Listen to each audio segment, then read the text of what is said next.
Hello అండి. ఈరోజు మనము లో carbohydrates, more protein, more fibre ఉండే ఎంతో ఈజీగా కర్రీ అవసరం లేకుండా మంచి హెల్దీ రెసిపీ తయారు చేసుకుందామా? ఎస్, ఇది చాలా ఈజీ. దానికి ఏమేం కావాలో చూద్దాం. మనకి ఎప్పుడైనా రైస్ కంటెంట్ అనేది తక్కువ ఉండాలి, ప్రోటీన్ ఫైబర్ అనేది ఎక్కువ ఉండాలి. సో మనం తీసుకునే క్వాంటిటీ కన్నా డబల్ త్రిబుల్ ఉన్నా పర్లేదు. సో నేను రైస్ అయితే 1/2 గ్లాస్ తీసుకున్నాను. ప్రోటీన్ ఎక్కువ కావాలి కాబట్టి పెసరపప్పు 1 గ్లాస్ నిండా తీసుకున్నానండి. ఇవి రెండు తీసుకొని మనము ఒక 10 to 15 minutes ఆర్ మీకు టైం ఉంటే 1 hour, హాఫ్ అన్ అవర్ అయినా సరే వాటర్ పోసి నానబెట్టుకోవాలి.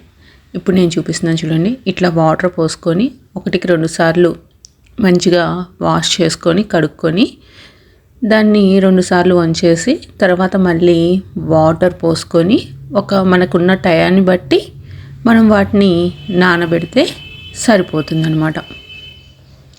వన్స్ ఇట్లా కడుక్కోవటం తయారైన తర్వాత ఇప్పుడు మనకి దీంట్లో కార్బోహైడ్రేట్స్ లెస్ కార్బోహైడ్రేట్స్ వచ్చినాయి, ప్రోటీన్ డబల్ వచ్చింది. ఓకేనా? మనకి ఫైబర్ కోసం కూడా మరి మనం యాడ్ చేసుకోవాలి కదా. ఈ రెసిపీ అనేది ఎంతోమంది బ్యాచిలర్స్కి యూజ్ అవుతుంది. అండ్ దట్టు కూడా అప్పుడే వంట రాని వాళ్ళకి, లేకపోతే ఆఫీస్కి వెళ్ళే వాళ్ళకి కూర రైస్ 2 వండే టైం లేనప్పుడు ఒకేసారి ఒకే విధంగా చేసుకునేటట్లు, ఎట్ ఏ టైం అయిపోయేటట్లు ఈ రెసిపీ అయితే చేసుకోవచ్చు. ఇప్పుడు మనము ఫైబర్ కోసము cabbage, carrot, sweet corn, onion, 2 పచ్చిమిర్చి, ఒక చిన్నది కొత్తిమీర కట్ట, ఇవన్నీ తీసుకొని మనకి చాలామంది మన పిల్లలు కానీ లేకపోతే ఎవరైనా సరే ముక్కలుగా తగిలితే తినడానికి ఇష్టపడరు. సో వాళ్ళు తీయటానికి వీలు లేకుండా చేస్తేనే కదా వాళ్ళకి లోపలికి ఫైబర్ వెళ్ళేది. సో దానికోసం అని చెప్పి నేను ఇట్లా తురుముకున్నాను అనమాట. క్యారెట్ అండ్ అటు క్యాబేజీ కూడా. స్వీట్ కార్న్ ఎందుకు వేసానంటే పిల్లలకి స్వీట్ కార్న్ అంటే ఇష్టము. అండ్ అటు మనకు కూడా ఇష్టమే. స్వీట్ కార్న్ ఇష్టపడిన వాళ్ళు ఉండరు మోస్ట్లీ. ఆ స్మెల్కే చాలా టెంప్టింగ్గా ఉంటుంది, బాగుంటుంది, నచ్చుతుంది. సో స్వీట్ కార్న్ వేస్తే టేస్ట్ బాగుంటుంది. కొంచెం అదొక క్రంచీగా బాగా అనిపిస్తుంది అనమాట. రైస్ చాలా టేస్ట్ ఉంటుంది. సో దానికోసం అని చెప్పి నేను స్వీట్ కార్న్ కూడా తీసుకున్నాను. ఇట్లా క్యాబేజీ కూడా మనం వీలైనంత వరకు తురమటానికి ట్రై చేయండి. క్యాబేజీ తొందరగా ఒక్కొక్కసారి లేయర్స్ ఊడిపోతుంటాయి కదా, అవి సన్నగా తరిగి అట్లా పక్కన పెట్టేసుకోండి. నేను స్వీట్ కార్న్ అయితే నేను ఎప్పుడు ఒలవనండి. ఇట్లా రెసిపీస్లోకి వేయాలంటే ఇట్లా కట్ చేసేసుకుంటాను అనమాట మొత్తము. నాకు ఇట్లా కట్ చేసుకుంటే ఏమవుతుందంటే టైం సేవింగ్ తక్కువగా తొందరగా అయిపోతుంది అనమాట. టైం సేవ్ అవుతూ ఉంటుంది. సో మీరు కూడా నేను మామూలుగా ఇట్లా మనం చేస్తుంటాం కదా సూప్స్, వీటిలో కూడా ఇట్లానే కట్ చేసేస్తాం కదా. సో రైస్లోకి వేసుకోవాలన్నా కూడా నేను ఇట్లానే కట్ చేస్తాను అనమాట. వలవడం అంటే కొంచెం టైం టేకెన్ కదా. సో ఇట్లా అయితే తొందరగా వితిన్ 2 minutes 1 minute అయిపోతుంది. ఆనియన్ కూడా సన్నగా కరుక్కోవాలి కాదు, తరుక్కోవాలి. ఒకేసారి మాట్లాడాలంటే కొంచెం ఇబ్బందిగా అనిపిస్తుంది. ఆపి మాట్లాడాలంటే మనం కొంచెం టైం పడుతుంది కదా. ఇప్పుడిప్పుడే కదా మనం మాట్లాడటం స్టార్ట్ చేస్తుంది. Okay, let it be. ఇట్లా సన్నగా తరుక్కోవాలండి. ఏది కూడా వాళ్ళకి తీసి పక్కన పెట్టే ఛాన్స్ అయితే మనం ఇవ్వకూడదు. ఈ రెసిపీ యొక్క టాస్క్ అది. ఎందుకంటే తీసితే దాంట్లో ఉన్న ప్రోటీన్స్ వాళ్ళకి వెళ్ళాలి కదా. సో ప్రోటీన్ వెళ్ళాలి, ఫైబర్ వెళ్ళాలి. సో సన్నగా తరిగేసేయాలి మొత్తం కూడా, ఇవి కొత్తిమీరతో సహా. వాళ్ళు తీసి పక్కన పెట్టే ఛాన్స్ అనేది పిల్లలకి ఇవ్వకూడదు. అంటే ఏరేయటము, పక్కన పెట్టడము ఇట్లాంటి ఛాన్స్ ఏమి ఇవ్వకుండా నీట్గా ఫుడ్ అంతా వాళ్ళకి ప్రోటీను వెళ్ళాలి, ఫైబరు వెళ్ళాలి, కంటెంట్ వెళ్ళాలి. At the same time carbohydrates కూడా చాలా ఇంపార్టెంట్ కాబట్టి అది కూడా తీసుకోవాలి. కాకపోతే అది ఎక్కువ క్వాంటిటీలో కాదు, తక్కువ క్వాంటిటీలో. ఇప్పుడు అవన్నీ తరిగి పెట్టుకున్నాక ఒక బౌల్ లాగా గిన్నె తీసుకొని దాంట్లో ఒక 4 to 5 స్పూన్ నెయ్యి వేసుకుందాము.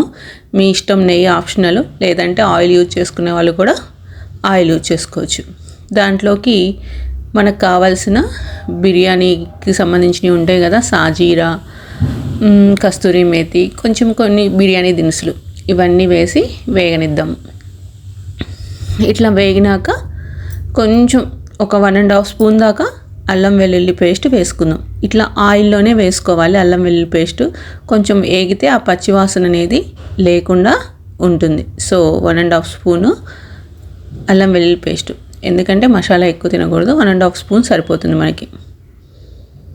ఓకే, ఇట్లా వేగినాక మనము ఇప్పుడు ఎందుకు ఫస్టే అల్లం వెల్లుల్లి వేయించుకుంటున్నానంటే, మనం తరిగి పెట్టుకున్న వెజ్జీస్ అన్నీ వేస్తే అల్లం వెల్లుల్లి వేగదంతగా. సో ఫస్టే ఆయిల్లో వేసేసామంటే వేగిపోతుంది. ఇప్పుడు మనం తరిగి పెట్టుకున్న పచ్చిమిర్చి కొంచెం లైట్గా వేగినాక మిగతావన్నీ ఆనియన్స్ అవన్నీ 1 by 1 ఇంకా వేసేసుకుంటూ ఉంటే వేగిపోతూ ఉంటాయి అన్నమాట. ఇది బ్యాచిలర్స్ కూడా ఈజీగా చేసుకోవచ్చండి. కర్రీస్ ఏమైనా లేనప్పుడు, ఈ వర్షాకాలం అప్పుడు కొంచెం వేడివేడిగా బిర్యానీ తినాలని మనకి చాలామందికి ఇష్టంగా ఉంటుంది కదా. సో ఇది కూడా బిర్యానీ టేస్ట్ లాగే, వెజ్ పలావ్ లాగా చాలా బాగుంటుందండి. కిచిడీ లాగా కూడా అనిపిస్తుంది. టేస్ట్ అయితే చాలా బాగుంటుంది. ఇట్లా మొత్తం కూడా కలిపేసుకొని ఒక్క మూత పెట్టేసుకుందాం. ఒక సాల్ట్ వేసుకోండి, కావాలనుకున్న వాళ్ళు సాల్ట్ వేసేసుకోవచ్చు. ఇప్పుడే కొంచెం ఆగి వేసుకుందామన్నా వేసుకోవచ్చు, నో ఇష్యూస్.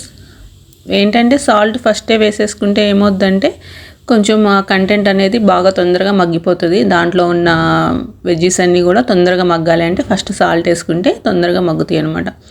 ధనియా పౌడరు, జీలకర్ర పౌడరు, పసుపు, యాజ్ యూజువల్ మన వంటింట్లో వేసే మసాలాలు అనమాట అవన్నీ. సాల్ట్ వేసుకున్నాను, జీలకర్ర పౌడర్ వేసుకున్నాను, ధనియా పౌడరు, పసుపు ఇవన్నీ వేసేసి ఒక్క 5 minutes మూత పెట్టేసామంటే ఇంకంతే. అసలే నార్మల్గానే క్యారెట్, క్యాబేజ్ తొందరగా మగ్గిపోయే ఐటమ్స్. ఇంకా సాల్ట్ వేసేసి మూత పెడితే ఇంకేముంది, వెంటనే 5 minutesలో అయిపోతుంది కదా.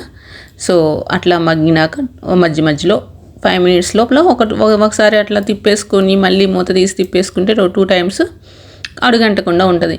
ఇదంతా లో ఫ్లేమ్లో చేసుకోవచ్చు. దగ్గరే ఉన్నవాళ్ళు కొంచెం హై మీడియం ఫ్లేమ్లో పెట్టుకున్నా సరిపోతుంది. ఓకేనా, ఇప్పుడు ఇదంతా మగ్గిపోయింది చూసారా. నెక్స్ట్ మనం ఏంటంటే మనము 1.5 గ్లాస్ వరకు తీసుకున్నాం కాబట్టి 1/2 గ్లాస్ రైస్, 1 గ్లాసు పప్పు తీసుకున్నాం కాబట్టి 4 glasses వరకు వాటర్ తీసుకోండి. ఆల్రెడీ క్యాబేజీలో కొంచెం వాటర్ కంటెంట్ ఉంటుంది, క్యారెట్ క్యాబేజీలో వెజ్జెస్లో కొంచెం వాటర్ ఉంటుంది కాబట్టి మనకి ఒక 4 glasses అయితే సరిపోతుంది. ఈ వాటర్ పోసిన కొంచెం సాల్ట్ సరిపోయిందో లేదో మీకు రుచికి తగ్గట్టు చూసేసుకొని, సాల్ట్ కనుక సరిపోలేదంటే ఇంకొంచెం వేసుకోండి. నాకైతే సరిపోయింది.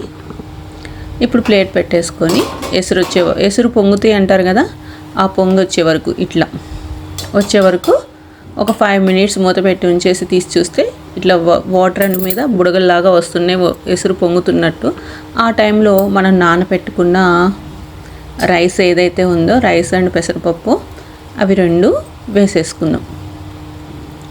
ఇంకంతే. ఇది వేసేసుకొని ఇంకా బ్యాచిలర్స్ అయితే మీ యొక్క పొద్దున్నే లేసి ఆఫీస్కి రెడీ అవ్వాల్సిన వాళ్ళు రెడీ అవుతూ ఉండొచ్చు. అది పొయ్యి మీద పడేసేసి ఇట్లా ఇదంతా అయిపోయి రైస్ వేసేసినాక ఒక 10 minutes లో ఫ్లేమ్లో పెట్టి మీ యాక్టివిటీస్ అన్నీ చేసేసుకుని వచ్చారనుకోండి. 10 minutesలో బాత్ అవ్వచ్చు, బ్రషింగ్ అవ్వచ్చు, లేకపోతే రెడీ అవ్వడం అవ్వచ్చు, ఆఫీస్కి రెడీ అవ్వడం అవ్వచ్చు. ఇట్లా వాళ్ళే కాదు, స్కూల్ పిల్లలకి కూడా లంచ్ బాక్స్ ప్రిపేర్ చేయాలనుకున్నా కూడా పిల్లలకి షూస్ వేస్తూ కూడా అట్లా పొయ్యి మీద పడేసేసేసి 10 minutes మనకు కావాల్సిన పనులు చేసుకొని వచ్చేసిన లోపల ఇది మంచిగా మగ్గిపోతుంది.